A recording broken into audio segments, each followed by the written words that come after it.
شروع اللہ کا نام لے کر جو بڑا مہربان نہایت رحم والا ہے۔ الف لام را، یہ ایک پر نور کتاب ہے، اس کو ہم نے تم پر اس لیے نازل کیا ہے کہ تم لوگوں کو اندھیروں سے نکال کر روشنی کی طرف لے جاؤ، یعنی ان کے پروردگار کے حکم سے عزت والے خوبیوں والے مالک کے راستے کی طرف، یعنی اس اللہ کے راستے کی طرف کہ جو کچھ آسمانوں اور زمین میں ہے سب اسی کا ہے۔ اور ان کافروں کے لیے عذاب شدید کی وجہ سے تباہی اور بربادی مقدر ہے، جو آخرت کے مقابلے میں دنیاوی زندگی کو پسند کرتے اور لوگوں کو اللہ کے راستے سے روکتے اور اس میں کجی چاہتے ہیں۔ یہ لوگ بڑے دور کی گمراہی میں ہیں، اور ہم نے کوئی پیغمبر نہیں بھیجا مگر وہ اپنی قوم کی زبان بولتا تھا تاکہ انہیں احکام الہی کھول کھول کر بتا دے۔ پھر اللہ جسے چاہتا ہے گمراہ رہنے دیتا ہے اور جسے چاہتا ہے ہدایت دیتا ہے، اور وہ غالب ہے، حکمت والا ہے۔ اور ہم نے موسیٰ کو اپنی نشانیاں دے کر بھیجا کہ اپنی قوم کو تاریکیوں سے نکال کر روشنی میں لے جاؤ اور ان کو اللہ کے دن یاد دلاؤ، اور اس میں ان لوگوں کے لیے جو صابر و شاکر ہیں نشانیاں ہیں۔ اور جب موسیٰ نے اپنی قوم سے کہا کہ اللہ نے جو تم پر مہربانیاں کی ہیں ان کو یاد کرو، جبکہ اس نے تم کو فرعون کی قوم سے رہائی بخشی، وہ لوگ تمہیں برے برے عذاب دیتے تھے اور تمہارے بیٹوں کو مار ڈالتے تھے اور تمہاری لڑکیوں کو زندہ رہنے دیتے تھے، اور اس میں تمہارے پروردگار کی طرف سے بڑی آزمائش تھی۔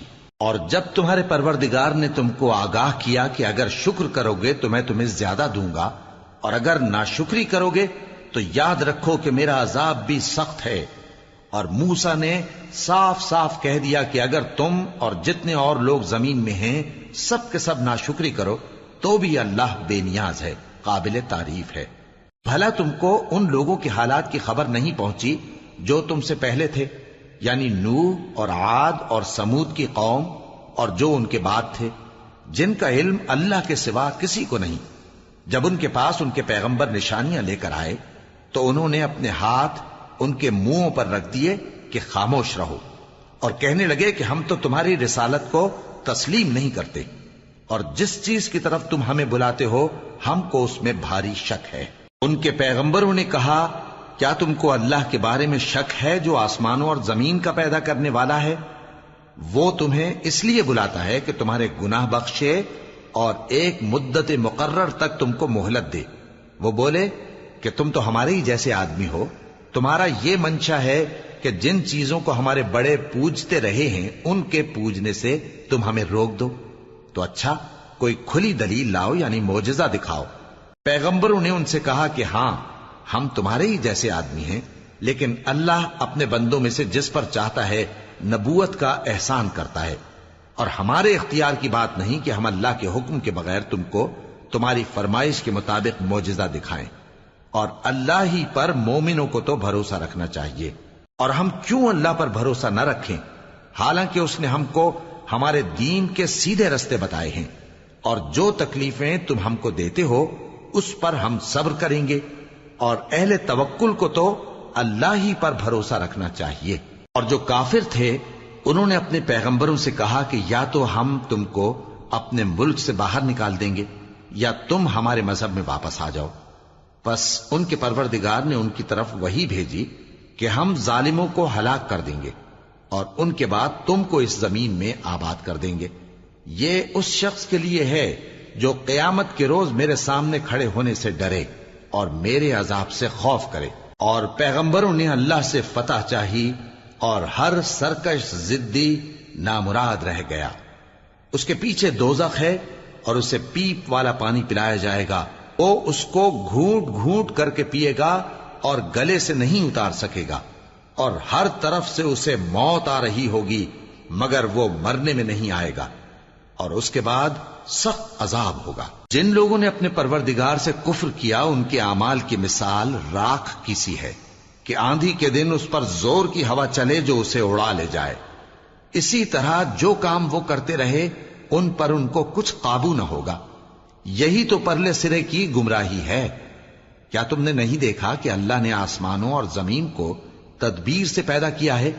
اگر وہ چاہے تو تم کو نابود کر دے اور تمہاری جگہ نئی مخلوق پیدا کر دے، اور یہ اللہ کو کچھ بھی مشکل نہیں۔ اور قیامت کے دن سب لوگ اللہ کے سامنے کھڑے ہوں گے تو غریب پیروکار بڑے بن بیٹھنے والوں سے کہیں گے کہ ہم تو تمہارے پیرو تھے، کیا تم اللہ کا کچھ عذاب ہم پر سے دفع کر سکتے ہو؟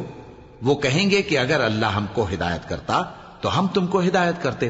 اب ہم گھبراہٹ ظاہر کریں یا صبر کریں ہمارے حق میں برابر ہے، کوئی جگہ رہائی کی ہمارے لیے نہیں ہے۔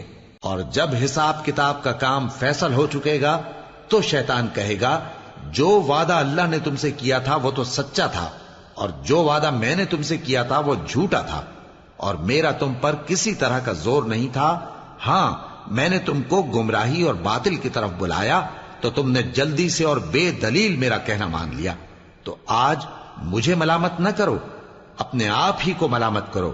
نہ میں تمہاری فریاد رسی کر سکتا ہوں اور نہ تم میری فریاد رسی کر سکتے ہو۔ میں اس بات سے انکار کرتا ہوں کہ تم پہلے مجھے شریک بناتے تھے۔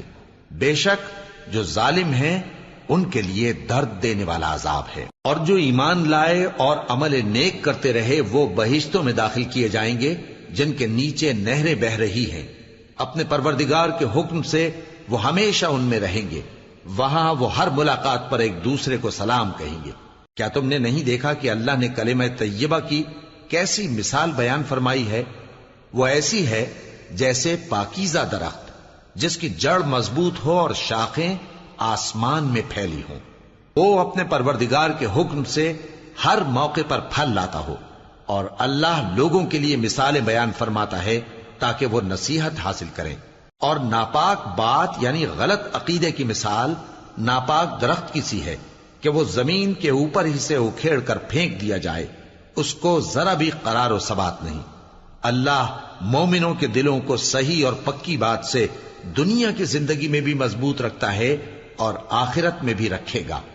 اور اللہ بے انصافوں کو گمراہ کر دیتا ہے، اور اللہ جو چاہتا ہے کرتا ہے۔ کیا تم نے ان لوگوں کو نہیں دیکھا جنہوں نے اللہ کے احسان کو ناشکری سے بدل دیا اور اپنی قوم کو تباہی کے گھر میں لا اتارا، یعنی دوزخ میں، کہ سب ناشکرے اس میں داخل ہوں گے اور وہ برا ٹھکانہ ہے۔ اور ان لوگوں نے اللہ کے شریک مقرر کیے کہ لوگوں کو اس کے رستے سے گمراہ کریں۔ کہہ دو کہ چند روز فائدے اٹھا لو، آخر کار تم کو دوزخ کی طرف لوٹ کر جانا ہے۔ اے پیغمبر، میرے مومن بندوں سے کہہ دو کہ نماز پڑھا کریں، اور اس دن کے آنے سے پیشتر جس میں نہ اعمال کا سودا ہوگا اور نہ دوستی کام آئے گی، ہمارے دیے ہوئے مال میں سے پوشیدہ اور علانیہ خرچ کرتے رہیں۔ اللہ ہی تو ہے جس نے آسمانوں اور زمین کو پیدا کیا اور آسمان سے مے برسایا، پھر اس سے تمہارے کھانے کے لیے پھل پیدا کیے اور کشتیوں اور جہازوں کو تمہارے زیر فرمان کیا تاکہ وہ سمندر میں اس کے حکم سے چلیں، اور نہروں کو بھی تمہارے زیر فرمان کیا، اور سورج اور چاند کو تمہارے لیے کام میں لگا دیا کہ دونوں دن رات ایک ڈگر پر چل رہے ہیں، اور رات اور دن کو بھی تمہاری خاطر کام میں لگا دیا، اور جو کچھ تم نے مانگا سب میں سے تم کو عنایت کیا۔ اور اگر اللہ کے احسان گننے لگو تو شمار نہ کر سکو، مگر لوگ نعمتوں کا شکر نہیں کرتے۔ کچھ شک نہیں کہ انسان بڑا بے انصاف ہے، ناشکرا ہے۔ اور جب ابراہیم نے دعا کی کہ اے میرے پروردگار، اس شہر کو لوگوں کے لیے امن کی جگہ بنا دے، اور مجھے اور میری اولاد کو اس بات سے کہ بتوں کی پرستش کرنے لگیں بچائے رکھیو۔ اے پروردگار، انہوں نے بہت سے لوگوں کو گمراہ کیا ہے، سو جس شخص نے میرا کہا مانا وہ میرا ہے، اور جس نے میری نافرمانی کی تو تو بخشنے والا ہے، مہربان ہے۔ اے پروردگار، میں نے اپنی اولاد ایک وادی میں جہاں کھیتی نہیں، تیرے عزت و ادب والے گھر کے پاس لا بسائی ہے۔ اے پروردگار، تاکہ یہ نماز پڑھیں، سو تو لوگوں کے دلوں کو ایسا کر دے کہ ان کی طرف جھکے رہیں، اور ان کو میووں سے روزی دیتے رہنا تاکہ تیرا شکر کریں۔ اے پروردگار، جو بات ہم چھپاتے اور جو ظاہر کرتے ہیں تو سب جانتا ہے، اور اللہ سے کوئی چیز مخفی نہیں، نہ زمین میں نہ آسمان میں۔ اللہ کا شکر ہے جس نے مجھ کو بڑی عمر میں اسماعیل اور اسحاق بخشے، بے شک میرا پروردگار دعا سننے والا ہے۔ اے پروردگار، مجھ کو ایسی توفیق عنایت کر کہ نماز پڑھتا رہوں، اور میری اولاد کو بھی یہ توفیق بخش۔ اے پروردگار، میری دعا قبول فرما۔ اے پروردگار، حساب کتاب کے دن میری اور میرے ماں باپ کی اور مومنوں کی مغفرت کیجو۔ اور مومنوں یہ نہ سمجھنا کہ یہ ظالم جو کام کر رہے ہیں اللہ ان سے بے خبر ہے، وہ ان کو اس دن تک مہلت دے رہا ہے جبکہ دہشت کے سبب آنکھیں پھٹی کی پھٹی رہ جائیں گی اور لوگ سر اٹھائے ہوئے میدان قیامت کی طرف دوڑ رہے ہوں گے، ان کی نگاہیں خود اپنی طرف لوٹ نہ سکیں گی اور ان کے دل مارے خوف کے ہوا ہو رہے ہوں گے۔ اور لوگوں کو اس دن سے آگاہ کر دو جب ان پر عذاب آ جائے گا، تب ظالم لوگ کہیں گے کہ اے ہمارے پروردگار ہمیں تھوڑی سی مہلت عطا کر تاکہ ہم تیری دعوت توحید قبول کریں اور تیرے پیغمبروں کے پیچھے چلیں۔ تو جواب ملے گا، کیا تم پہلے قسمیں نہیں کھایا کرتے تھے کہ تم کو اس حال سے جس میں تم ہو زوال نہیں ہوگا؟ اور جو لوگ اپنے آپ پر ظلم کرتے تھے تم ان کے مکانوں میں رہتے تھے، اور تم پر ظاہر ہو چکا تھا کہ ہم نے ان لوگوں کے ساتھ کس طرح کا معاملہ کیا تھا، اور تمہارے سمجھانے کے لیے مثالیں بیان کر دی تھیں۔ اور انہوں نے بڑی بڑی تدبیریں کی، اور ان کی سب تدبیریں اللہ کے ہاں لکھی ہوئی ہیں۔ گو وہ تدبیریں ایسی غضب کی تھیں کہ ان سے پہاڑ بھی ٹل جائیں۔ تو ایسا خیال نہ کرنا کہ اللہ نے جو اپنے پیغمبروں سے وعدہ کیا ہے وہ اس کے خلاف کرے گا۔ بے شک اللہ زبردست ہے، بدلہ لینے والا ہے۔ جس دن یہ زمین دوسری ہی زمین بنا دی جائے گی اور آسمان بھی بدل دیے جائیں گے اور سب لوگ اللہ کے سامنے نکل کھڑے ہوں گے جو یکتا ہے، بڑا زبردست ہے۔ اور اس دن تم گناہگاروں کو دیکھو گے کہ زنجیروں میں جکڑے ہوئے ہیں، ان کے کرتے تارکول کے ہوں گے اور ان کے چہروں کو آگ لپٹ رہی ہوگی، یہ اس لیے کہ اللہ ہر شخص کو اس کے اعمال کا بدلہ دے۔ بے شک اللہ جلد حساب لینے والا ہے۔ یہ قرآن لوگوں کے نام اللہ کا پیغام ہے تاکہ ان کو اس سے ڈرایا جائے اور تاکہ وہ جان لیں کہ وہی اکیلا معبود ہے، اور تاکہ اہل عقل نصیحت حاصل کریں۔